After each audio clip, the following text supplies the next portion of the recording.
So why would you encourage students to study abroad? Study abroad is really a very unique experience. It's really something that you can't accomplish in your hometown, in your home country.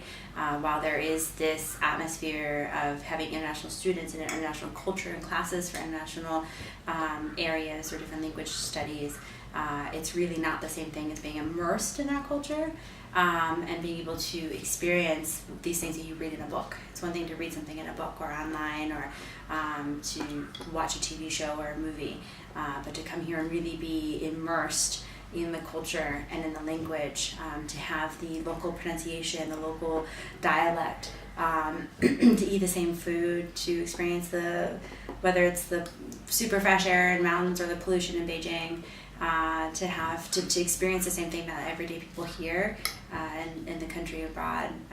It is a very different experience, and it opens your eyes to a whole new way of doing things, a whole new way of living life.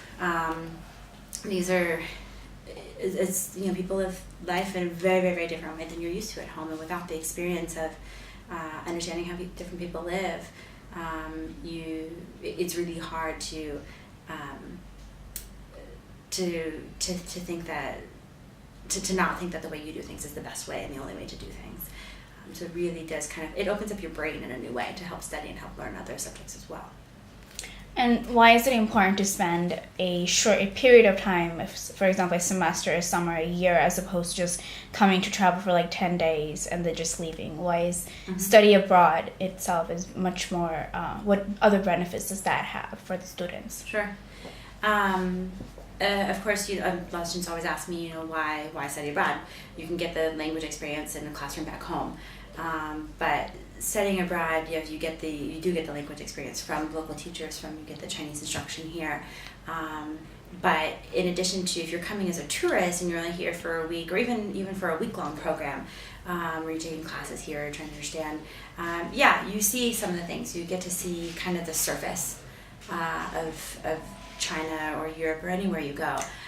You see what tourists see when you come here. You don't get to really immerse yourself in the culture. You don't have a homestay for a long period of time where your family really opens up to you, or like we do here, college roommates. You don't have that local interaction and that ability to really feel like you belong in that country. In some countries it's easier to feel like you belong, and some places it takes a little bit more time, it's almost impossible to achieve that level. But without spending some time here, really trying to immerse yourself in the culture, and not just trying to experience the city or the country and the culture as a tourist, that's not something you can accomplish within a week or a couple weeks. And why would you encourage students to come to Asia or China in general as opposed to other countries? Asia in general is a fascinating place. It's so different from the West. It's very different from the States. It's very different from European countries in every facet. Whether it's from food to daily lifestyle to language to art to whatever it is, and there's so much changing in China, and I'm not just talking about economics and politics and urban design and development. There's so much changing just also in terms of people's mentality and how they approach the world, that it's really an amazing experience to talk to people of different generations and see the gap in the mentality and just how quickly things can change. It's really inspiring to think about how much more we still have to go as people on this earth, not just in Asia or in China, but how much more we can improve and how quickly that can happen, and what it takes to do that. I think China really, in particular, a lot of places in Asia too, but China in particular really does kind of epitome that quick change for the better, and it's really inspiring to see things work.